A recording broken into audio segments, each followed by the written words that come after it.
Everyone thinks Max Verstappen just got a final warning, a line in the sand, a signal to calm down, but that is not the real story. Because if you look closely, nothing about this warning actually fits. Not the timing, not the tone, not even the way it was delivered. So here's the question no one is asking. What if this was never about controlling Max Verstappen at all?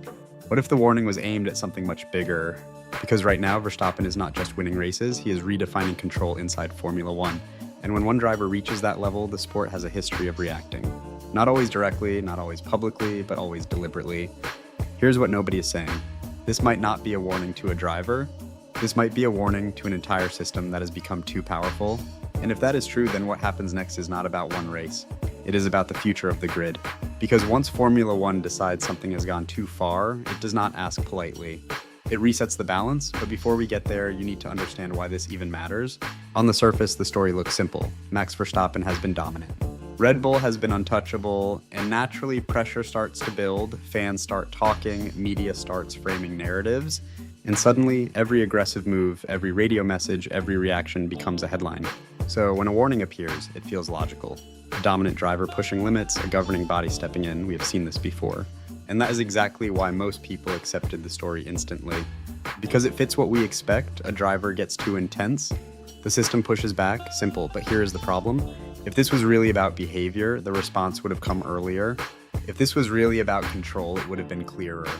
And if this was really about Verstappen alone, the messaging would not feel this calculated. Something about it feels different, subtle but different. And once you notice it, you cannot unsee it, because this is not happening in isolation. This is happening at a moment where Formula One is already under pressure to rebalance competition, where regulations are shifting, where teams are watching closely, where dominance is starting to raise uncomfortable questions.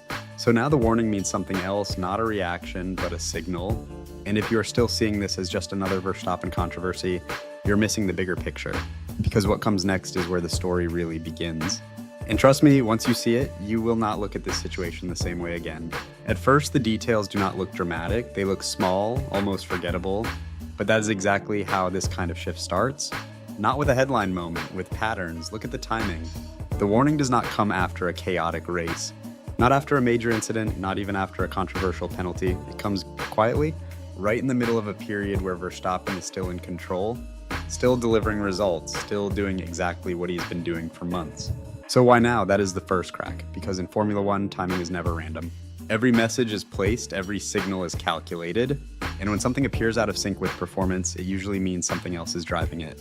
Now look at the language, not aggressive, not direct, but very deliberate. It is not framed as punishment. It is framed as a reminder, a boundary that matters, because a punishment reacts to something that already happened, a warning prepares for something that has not happened yet. So what are they expecting? That is the second crack. Then there is behavior, not just from Verstappen, from everyone around him. Listen to the interviews. The way questions are answered, the way topics are avoided, there's a shift in tone, less about dominance, more about control, less about performance, more about sustainability. That is not how teams talk when everything is stable. That is how they talk when something underneath is starting to move.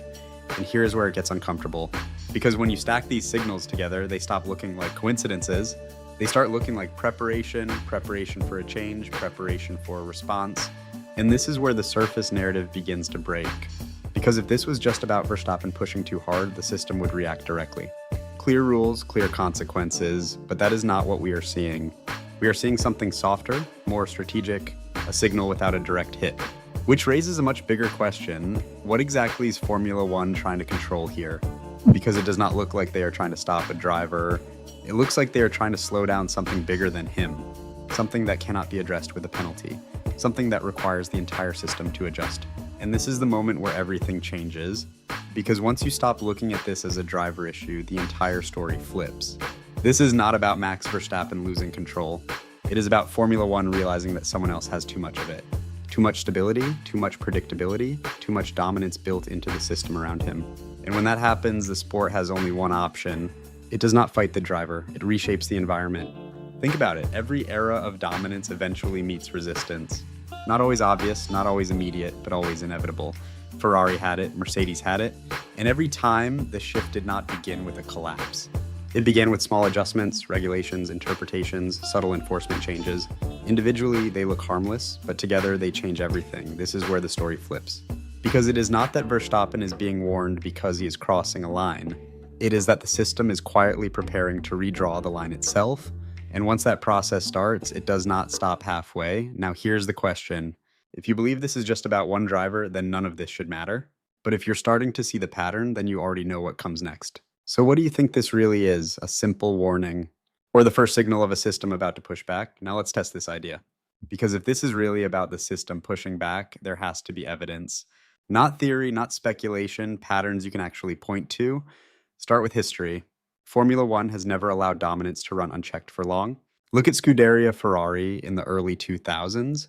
From 2000 to 2004, they won 5 consecutive drivers' titles with Michael Schumacher. Absolute control. And then what happened? 2005, tire regulations changed, race dynamics shifted. Ferrari did not suddenly forget how to build a car. The environment changed around them. Now look at Mercedes AMG Petronas. From 2014 to 2020, they dominated the hybrid era. 7 consecutive titles, unmatched consistency, then 2021, then 2022. Regulations reset, aerodynamics rewritten, budget caps introduced, again, not a direct attack, a systemic adjustment. So what does that tell you? When one team builds something too stable, too efficient, too predictable, the sport does not confront it head on. It redesigns the conditions. Now bring that back to today. Red Bull Racing is not just winning. They're operating with a level of precision that removes uncertainty from the race itself. Pit stops under 2.5 seconds. Strategy calls that rarely miss. A car that behaves the same on lap 1 and lap 50. And at the center of it, Max Verstappen, not just fast, but perfectly aligned with the system around him. That is the key detail most people miss. This is not just driver dominance. This is system alignment, driver, car, strategy, execution, all synchronized. And when that happens, competition starts to disappear. So here is the logic. If Formula One wants closer racing, they cannot simply slow down Verstappen. That would be too obvious. They have to disrupt the alignment, change how the car behaves, change how teams develop, change how performance is maintained over a season, and suddenly that quiet warning starts to make sense. Not as a punishment, but as positioning, a signal before a shift. Because once the system begins to adjust, it needs justification, it needs narrative, and this is where everything connects. The warning is not the action, it is the setup. Now think forward, 2026, new engine regulations, new technical philosophy, a complete reset of how cars are built and how power is delivered. That is not a minor tweak, that is a structural change. And historically, those changes do one thing, they break dominant cycles. So the uncomfortable truth is this was never about stopping a driver.